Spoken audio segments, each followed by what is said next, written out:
everybody now is like, oh, we messed up. Guys, we're not like the left. They're exactly like the left, Piers. I'm not going to give them any leeway. They all knew, but they kept their mouth shut because it's not Trump. And Piers, no matter what Trump does, they're going to complain. If Trump with the help of Elon Musk... Let me jump in. So I don't disagree with some of what you said there. Here's just playing devil's advocate, though. What would you be saying if Joe Biden had suddenly unleashed a tariff war on the world that nobody had ever seen anything on this scale before, and the immediate consequence was a massive tanking of stock markets and the US economy? Wouldn't you be raging about it? All right, we're going to take a look at a few clips here from Piers Morgan, Uncensored, with Tim Miller from the Bulwark going after crazy Benny Oshana from Valuetainment, and Piers, of course, two right-wing apologists. Let's get right into it. Welcome to all of you. Elizabeth, let me start with you, because you were one of the very, very rare Trumpers at the White House Correspondents' Dinner, which had no president and no comedian, and looked to be an absolute crashing ball. What was it like to be there as a pro-Trumper? And has that event got any relevance anymore?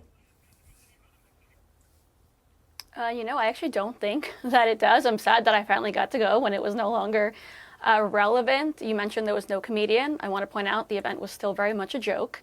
It was very strange for me to be there. I have to admit, the program started a few minutes in. My jaw dropped because I see a room full of journalists basically applauding themselves, patting themselves on the back for admitting that they missed the story of Biden's cognitive decline and will never make that same mistake again. Meanwhile, I'm remembering how many times I was attacked for bringing it up, how many times countless people on the right, or even those completely unaffiliated with politics, were attacked for bringing it up. And now I'm watching journalists, which are supposed to be responsible for bringing that information to the people and actually holding the White House accountable, even when they don't agree with those in there. And the fact is, these journalists were very much upfront with the fact that they did what they were supposed to do. They made a really tiny mistake. They promised to never make it again, and they should still have all the trust and all the faith of the American people. I thought it was very strange. I didn't expect any of it, but I can only imagine if Donald Trump was in the room, it would have looked very different.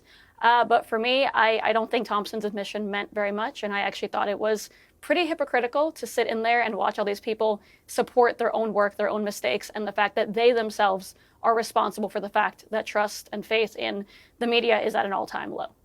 Really interesting perspective. Tim Miller, I saw you raising your eyebrow there, but there is a truth there, because it was a bizarre spectacle of a liberal-skewed mainstream media basically openly admitting we dropped the ball massively on Biden's ability to be president of the United States. But many would argue, particularly on the left, I would think, well, it was entirely self-defeating, this ball dropping, and probably deliberate. You didn't give it the same attention you would have given it if it had been, say, Trump. And the consequence of not holding Biden to proper account was that actually Donald Trump got re-elected, which nobody would have expected. So there was a real-time consequence to this ball dropping. Do you think, though, that the mainstream media have learned any lessons from this or not? Yeah, I don't know. And I think this is the one area maybe where I can agree with you and the co-panelist is I think that this dinner is pretty stupid. I think the last thing that we need is a self-congratulatory ball for political journalists. You couldn't have paid me to go this weekend. I was at Jazz Fest instead. And so I agree that it's kind of silly. I do, though, bristle a little bit at, I'm not speaking about you, Piers, per se, but at right-wing commentators talking about how they think that the mainstream media is biased and unfair. And, if you go to Fox or Steve Bannon's podcast or the Daily Wire, I mean, you see like North Korea-esque coverage of what's happening with the president of the United States as he's single-handedly tanking our economy. For no good reason, just because he likes the word tariffs, I guess. He inherited an economy that was getting better, that was improving, that wasn't perfect, but that was, on the right path. And in 3 months, he has put us on the brink of recession. I'm gonna cut in here real quick. It's a joke, man. The right-wing media, these couple writers here talking about the so-called normal media, which is not a left-wing media.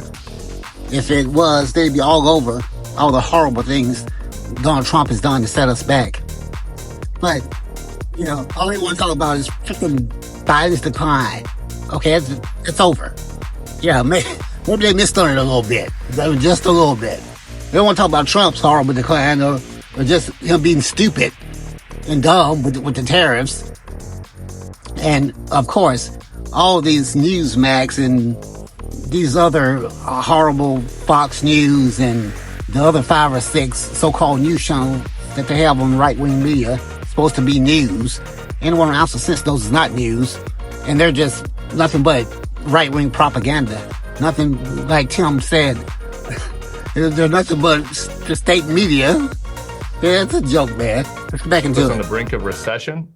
And so, I think that the coverage on Fox and on other right-wing media outlets is, if anything, worse than the mainstream media's coverage of Democrats, which is not perfect by any means. And so, I just don't know if the right-wing media folks have a lot of great credibility when it comes to demanding unbiased coverage. All right, Vinny, 2 things there. First of all, let's talk about the admission at the White House Correspondents' Dinner. And by the way, I agree. If the president, the media dropped the ball on Joe Biden, from one of the award winners on the night saying, me included, many will say, well, why did you drop the ball? Was it an accidental dropping of the ball? Or was it a quite deliberate ignoring of the obvious fact that he was incompetent because they didn't want to help Trump in any way? And ironically, by not doing their job with Biden, many might argue that's how Trump got elected. Piers, the fact that first of all, and I love you, Piers. Thank you again for having me all the time. It's a joke to me that we're trying to pretend all these people from just the left-wing media, period, pretending as if, we had no idea. How many days did it took, Piers, for him to actually address the nation or even have a press conference? They hid him during COVID. They put him in a basement to keep him away from everybody. Okay, we're not even going to get into that election. They kept him in the basement. Every time he spoke in front of a camera, it was a meme. It was a joke. Everybody knew, Piers, but they were told to shut up and they were told to play ball. Okay, because they had to do it because he was put in there to do whatever the hell that the left, the Chuck Schumers, the Nancy Pelosi's, and all of them wanted to do, and which they did, destroy the country, Piers. Because I made a list, Trump, Piers, of this first 100 days since we're going to talk crap. Border secure, mass deportation, the tariffs, which that gentleman doesn't like. I think the adjustment's going to happen and we're going to kick butt. You said this, protect the women in sports, energy dependence, they're trying to drill, cut DEI and CRT and climate cult funding, designated the cartel terrorists. Piers, the list goes on, but the fact that the left-wing media is up there patting themselves on the back, and all of them, Piers, they're all making the adjustment. From Chris Cuomo to Stephen A. Smith, everybody now is like, we messed up. Guys, we're not like the left. They're exactly like the left, Piers. I'm not going to give them any leeway. They all knew, but they kept their mouth shut because it's not Trump. And Piers, no matter what Trump does, they're going to complain. If Trump with the help of Elon Musk... Let me jump in. So I don't disagree with some of what you said there. Here's just playing devil's advocate, though.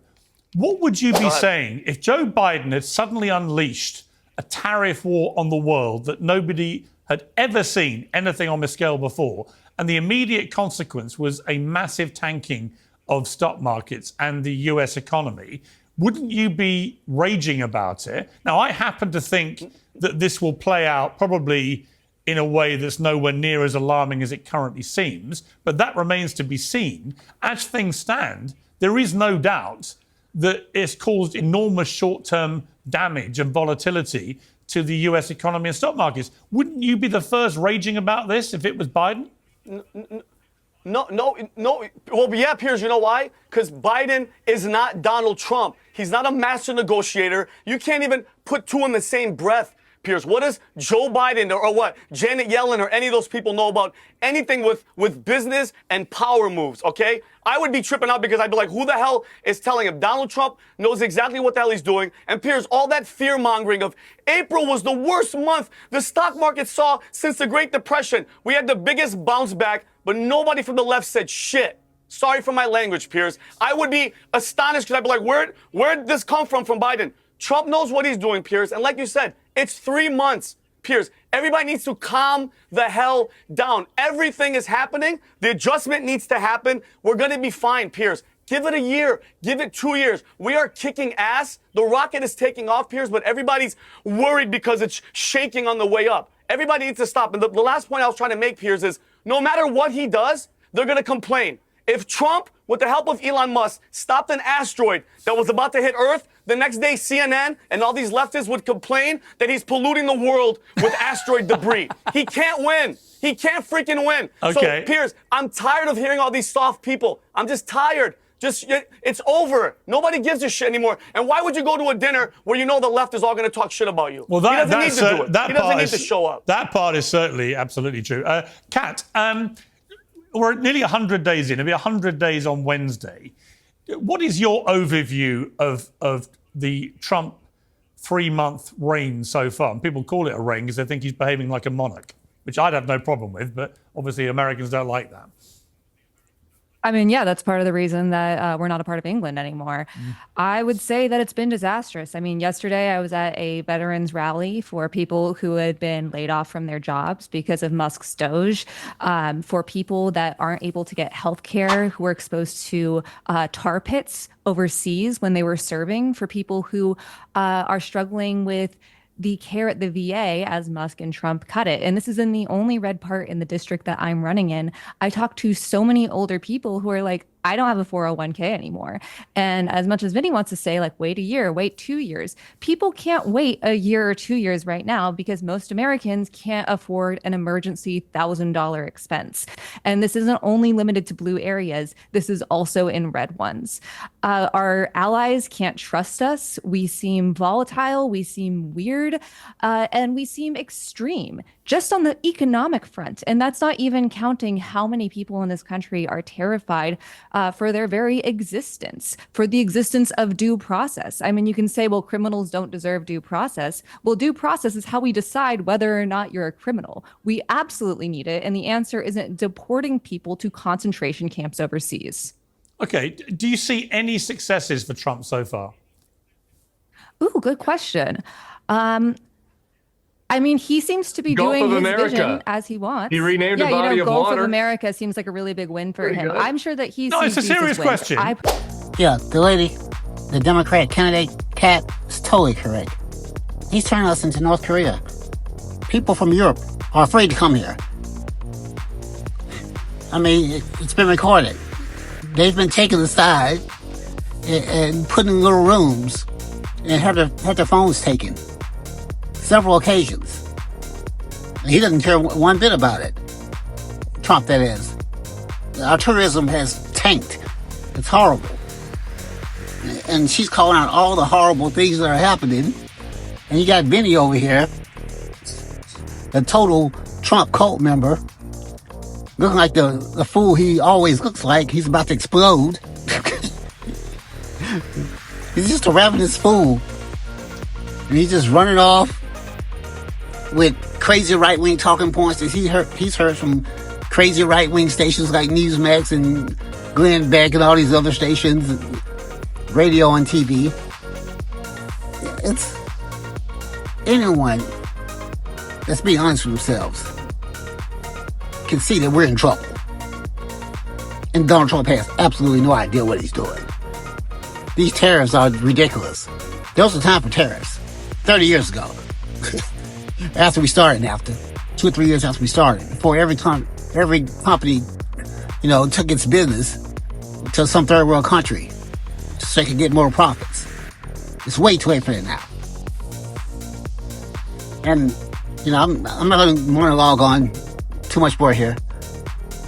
It's just, Piers, he claims to be independent, but you can clearly see he leans right.